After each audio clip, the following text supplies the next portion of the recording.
Tú guardarás en completa paz aquel cuyo pensamiento en ti persevera, porque en ti ha confiado. Versículo que me aprendí de memoria recién convertido. Antes solíamos aprendernos muchos versículos de memoria. Así que y me gustaba mucho este versículo, ¿no? Así que vamos a hablar de la completa paz. Le voy a dar las gracias a Ana porque en tan poquitas palabras la ha definido perfectamente, ¿no? Y espero que Dios me ayude también a mí a explicarme así de bien, ¿no? Pero la mayor parte del mensaje va a ir un poquillo orientado a los pensamientos, ¿no? Los pensamientos esos que habla este versículo, que perseveran en él. Vamos a empezar un poquito diciendo algo sobre esta completa paz. Pues diciendo cuánto la deseamos todos, ¿verdad? Cuánto daríamos muchas veces por estar tranquilos. Desearíamos no tener conflictos, no tener miedo a los peligros, a las cosas malas que nos puedan venir. Pero ya sabemos que resulta imposible evitarlo. Los problemas, los peligros forman parte de la vida y quisiéramos que no estuvieran, pero por algún motivo están y por tanto tenemos que convivir con ellos. Pero también sabemos una cosa muy importante, que Dios es un Dios de paz y desea que todos nosotros vivamos también, no solo en paz, sino algo mucho mejor, que es que vivamos en su paz, en esa plenitud de paz. Voy a empezar a beber un poquito, con los nervios se reseca la boca.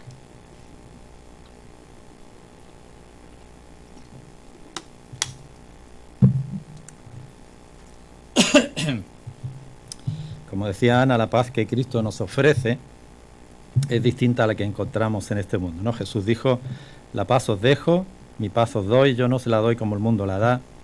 No se turbe vuestro corazón, ni tenga miedo. Él sabía que sus discípulos iban a correr peligros, iban a pasar miedo después de que él partiera, ¿no? Así que, pero su paz no es primordialmente estar tranquilos, no tener problemas.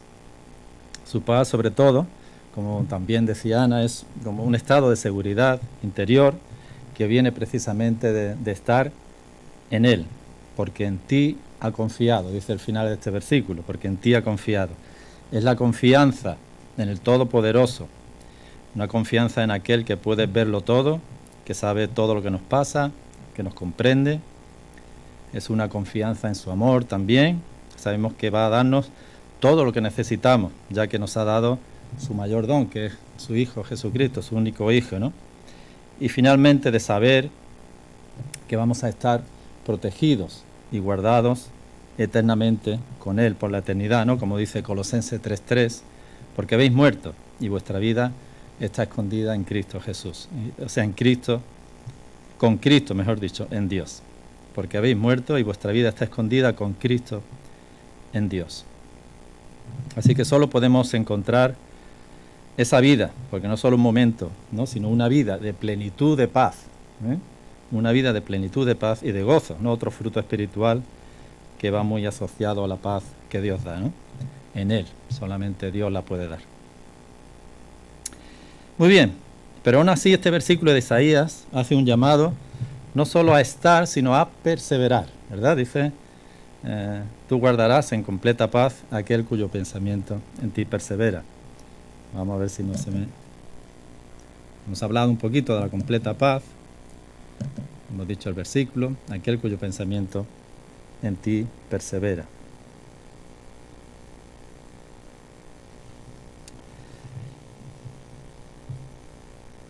Si no queremos dejar de disfrutar de esta vida plena de paz, pues no podemos descuidarnos, ¿verdad?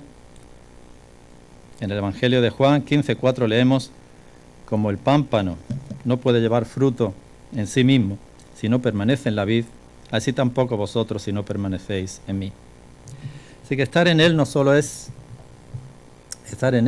conlleva tenerlo a Él y echarnos a dormir, sino que es nutrirse de Él, así como el pámpano se nutre de la vid para no secarse y dar fruto, el fruto de la vida cristiana. Pero para que haya esta vida cristiana, primero tiene que haber unos pensamientos cristianos, ¿no? De ahí la importancia que tienen nuestros pensamientos. En Proverbio 27:3 dice, hablando de una persona egoísta, pues como piensa dentro de sí, así es él. O sea, los pensamientos son así. Nacen de adentro de la persona, luego estos pensamientos van definiendo nuestra forma de vivir y en la medida que vamos perseverando en ellos nos van convirtiendo en lo que somos, ¿no? En realidad. En nuestra mente podemos permitir que entren malos y buenos pensamientos, ¿no? Y estos pensamientos van definiendo nuestra forma, no, malos y buenos pensamientos, ¿no? Quiero decir que esto es algo voluntario, ¿no?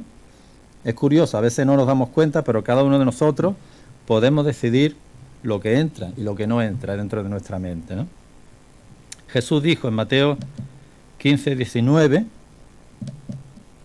a ver si se ha bloqueado un poquito ahora, que del corazón salen los malos pensamientos, los homicidios, los adulterios, las fornicaciones, los hurtos, los falsos testimonios, las blasfemias. O sea que en nuestra mente podemos dejar que entren malos pensamientos. Por ejemplo, un mal pensamiento sería la crítica o la hipercrítica, ¿no?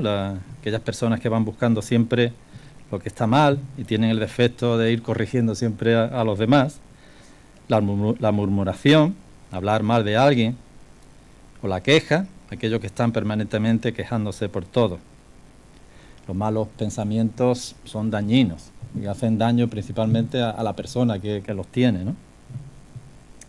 Hay muchas maneras de pensar mal, puesto que del corazón, como hemos visto, salen los homicidios, los adulterios, las fornicaciones, los hurtos, los falsos testimonios, las blasfemias.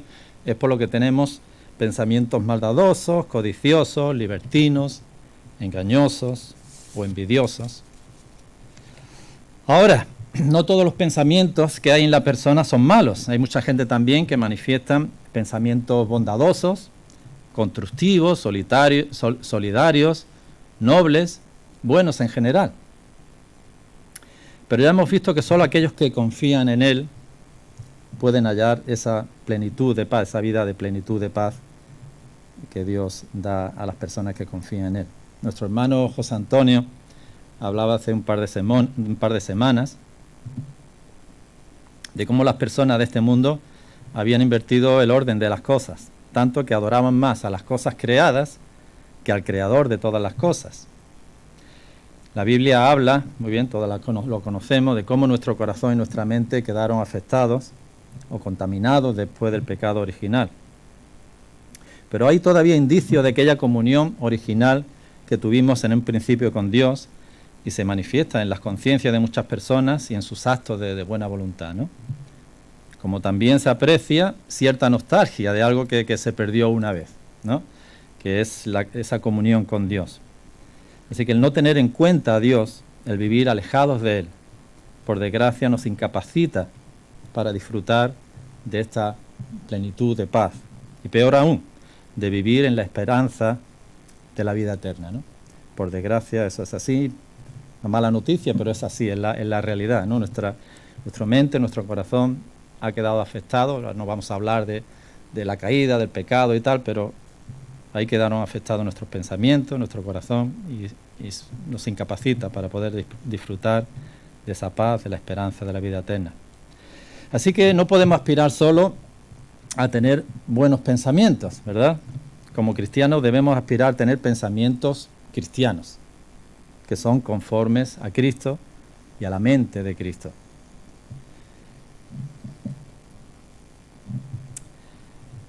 En Filipenses 4:8 leemos: por lo demás, hermanos, todo lo que es verdadero, todo lo honesto, todo lo justo, todo lo puro, todo lo amable, todo lo que es de buen nombre, si hay virtud alguna, si algo digno de alabanza, en esto pensad. Estos son los pensamientos cristianos. El apóstol Pablo tenía su mente conformada a la de Cristo. Si decíamos que los malos pensamientos eran dañinos, pues el pensamiento cristiano es todo lo contrario. Trae sanidad a nuestra mente y a nuestro corazón. Vamos a repasarlo un poquito, ¿no? Todos estos pensamientos. Todo lo verdadero. Dios ha creado todas las cosas como son y nos confundimos pensando que son de otra manera. A veces se le da un valor o una temporalidad a cosas que no lo tienen. Mucha gente piensa que todo es relativo, depende de cómo se miren las cosas, ¿no? Otros lo que aceptan, otros al contrario aceptan todo, eso de la vida guay, y lo aceptan todo. Pensar en lo verdadero es pensar en la verdad que Dios ha puesto en todo lo que ha creado. Por ejemplo, la familia, el trabajo, las relaciones, nuestros sentimientos. Hay verdad en todas estas cosas creadas por Él, en lo que consisten, para qué Él las ha creado. El creyente ve en Dios la verdad absoluta y se encuentra seguro y confiado mirándolo todo a través de esta verdad y del prisma por excelencia, con mayúscula, que es Cristo, ¿no? El verdadero camino, la verdad y la verdadera vida. Jesús dijo: conoceréis la verdad y la verdad os hará libres. Otra cosa, otro pensamiento cristiano, pensar en todo lo honesto. Las personas honestas son personas morales, rectas, formales, pero también una persona honesta es aquella que reconoce sus limitaciones, sus faltas. Cristo es el único justo y santo que vino a salvar no a los buenos, sino a los pecadores, a los que cubre con su manto de santidad y justicia. Esto es pensar honestamente, ¿no? Y pensar cristianamente, ¿no? En todo lo justo. La justicia es muy importante en este mundo, pero pensar en todo lo justo es pensar que ninguna obra nuestra, por buena que sea, puede justificarnos o prepararnos, como hemos dicho, para la vida eterna.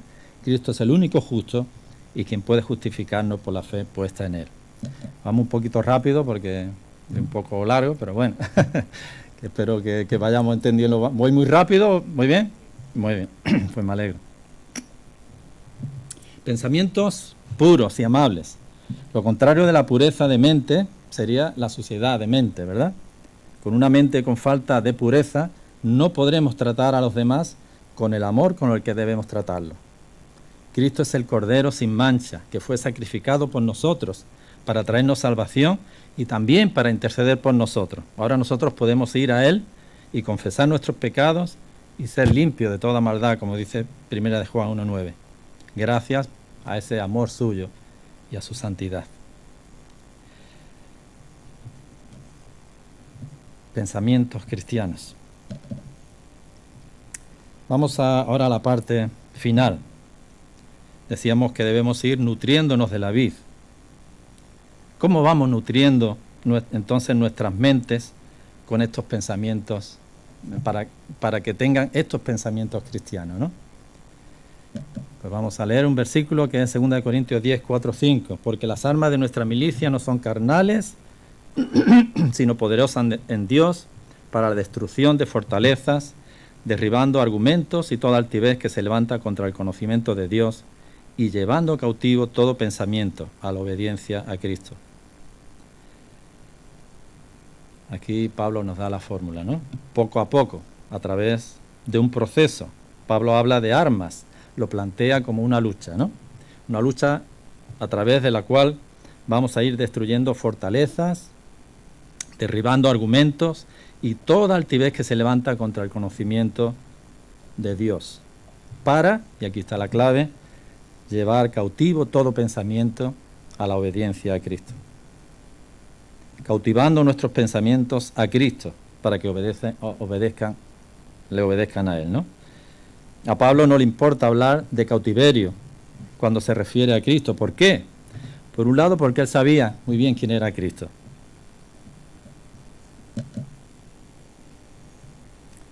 Conocer al resucitado le abrió sus ojos espirituales de tal manera que pudo darse cuenta del yugo al que él había estado sometido por causa de la ley, ¿no? Y de su propio fanatismo. Como acordáis la vida primera de Pablo, ¿no? Un fanático de la ley y un fanático de su patria y eso le llevó a hacer lo que hizo antes de conocer a Cristo, ¿no?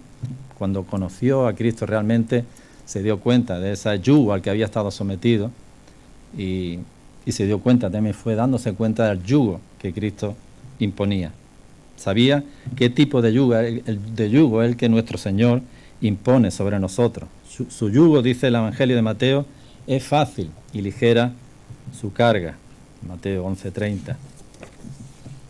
Muchas veces las personas de este mundo se compadecen de los cristianos porque consideran que estamos esclavizados a los mandamientos de Dios, esclavizados a las ordenanzas de la Iglesia, pero no ven, por otro lado, el tipo de esclavitud que el mundo y el príncipe de este mundo, el diablo, ejerce sobre las personas de este mundo. Ser esclavo de Cristo dista mucho de ser una servidumbre que trae amargura, ¿no? Al contrario, la servidumbre en Él es la que nos trae esos dones de los que hablábamos antes, su paz, su gozo, la esperanza eterna. Cristo no es un amo cualquiera. Él nos ama de tal manera que sufrió y murió en la cruz por nosotros, ¿no? Como nos dice en Juan 3:13.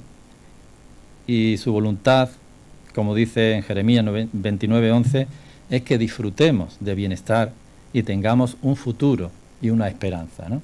Ese es el deseo de Cristo, ¿no? Él no es un amo cualquiera. Así que vamos llevando cautivo nuestros pensamientos a Cristo a través de este proceso, de esta lucha que ahora vamos a ver, pero antes vamos a tener un par de cosas, o vamos a tener en cuenta un par de aspectos, como nos recuerda el apóstol en Efesios.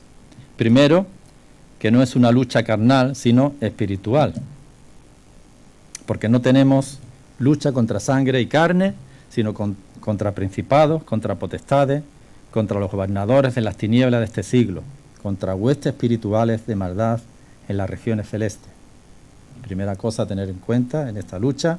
Y lo segundo, puesto que nuestra lucha es espiritual, pues tenemos que luchar con armas espirituales. ¿Cuáles son estas armas espirituales?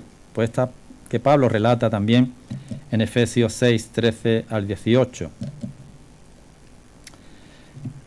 Por tanto, tomad toda la armadura de Dios para que podáis resistir en el día malo, y habiendo acabado todo, estar firmes. Estad pues firmes, ceñidos vuestros lomos con la verdad y vestidos con la coraza de justicia, y calzados los pies con el apresto del Evangelio de la paz. Sobre todo, tomad el escudo de la fe, con que podáis apagar todos los dardos del fuego del maligno, y tomad el yelmo de la salvación y la espada del Espíritu, que es la palabra de Dios, orando en todo tiempo, con toda oración y súplica en el Espíritu, y velando en ello con toda perseverancia y súplica por todos los santos. Vamos a repasarlo un poquito y con esto terminamos. La armadura de Dios. El cinturón que llevaban los soldados era ancho y servía para mantener la túnica interior en su lugar, a la vez que protegía y daba soporte al cuerpo. Como hemos dicho, debemos recordar quién es Cristo, la posición que hemos adquirido en Él. Como dijimos, ¿no? Somos hijos de Dios, rescatados y salvados por su sangre, y nada ni nadie puede arrebatarnos esta posición que hemos recibido en Él para toda la eternidad. La coraza de la justicia. La coraza iba enganchada al cinturón y protegía órganos vitales. Una herida en el pecho podía ser mortal, y por eso el soldado debía cubrírselo bien. El cristiano debe cubrirse bien con la justicia de Dios en Cristo. Somos justificados por nuestra fe en Cristo, como dice Romanos 5:1-3. La batalla contra las tentaciones y el pecado no la ganamos por nuestra propia justicia, no son nuestras obras, sino las de aquel que venció a la muerte y ganó la batalla para nosotros. Debemos poner y mantener siempre nuestra mirada firme ahí, ¿no? El calzado del Evangelio de la paz. En nuestro caminar con Cristo encontraremos al enemigo poniéndonos escollos para que no disfrutemos de esta paz de Dios. Pero el Evangelio de la paz nos protege, nos da un buen calzado para seguir adelante.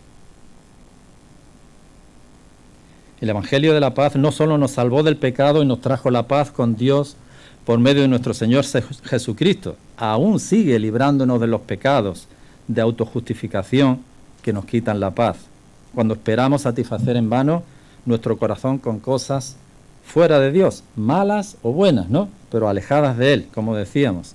El Evangelio de la paz nos vuelve a traer al único donde hay esperanza y al único donde hay la plenitud de gozo y de paz.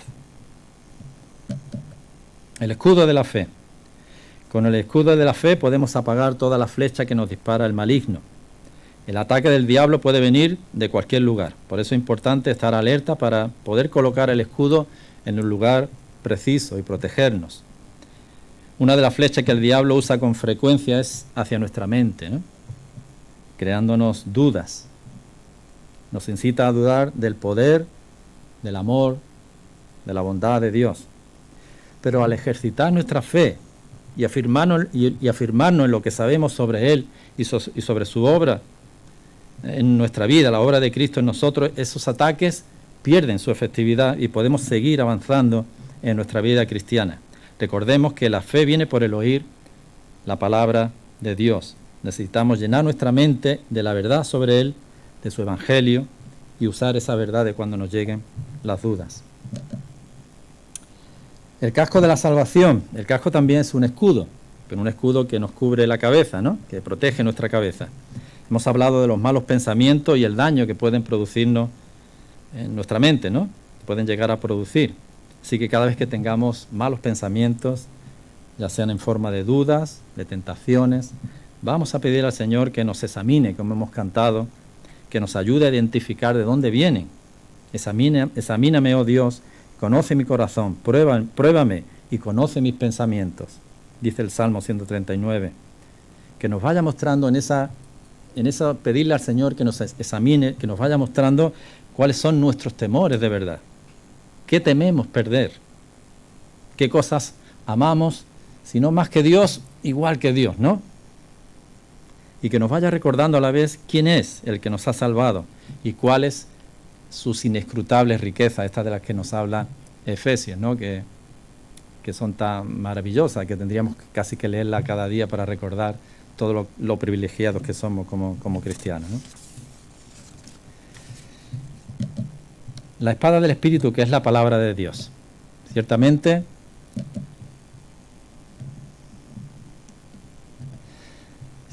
la palabra de Dios es viva y poderosa y más cortante que cualquier espada de dos filos. Penetra hasta lo más profundo del alma y del espíritu, hasta la médula de los huesos, y juzga los pensamientos y las intenciones del corazón. La propia palabra de Dios es como una espada, sirve tanto para defendernos como para conquistar territorio para Dios, para dar respuesta a quien la pida y a quien no, cuando llegue el momento, ¿no? Combatimos con ella las tentaciones y los ataques del maligno, combatimos las enseñanzas falsas. Pensemos que vivimos en un mundo con muchas ideas en contra de Dios y poderes en contra, que incluso intentarán que nosotros también los creamos, ¿no? Pero automáticamente después de todas estos elementos que componen la armadura de Dios, Pablo habla de la oración y dice, orando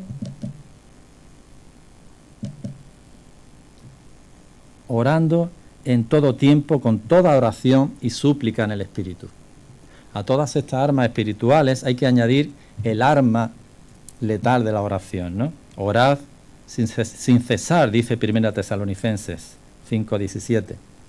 Tenemos que orar, tenemos que dedicar tiempo a la oración. Eso lo sabemos como cristianos, tenemos que perseverar en ella.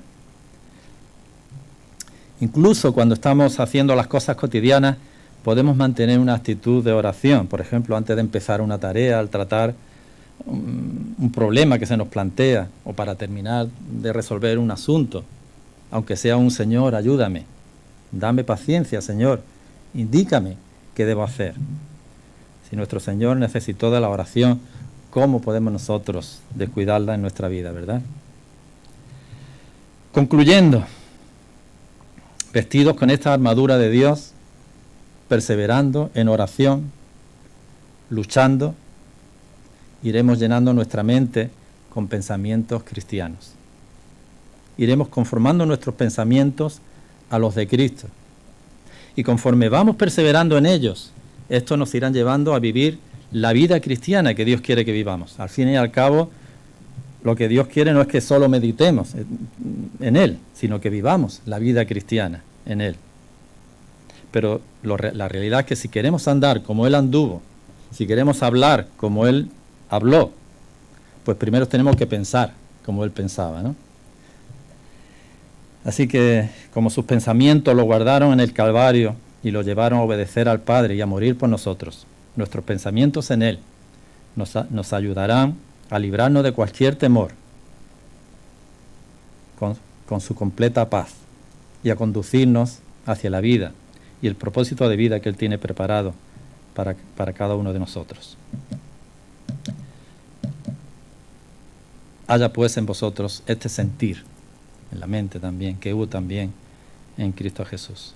Pues que Dios nos ayude a todos. Amén.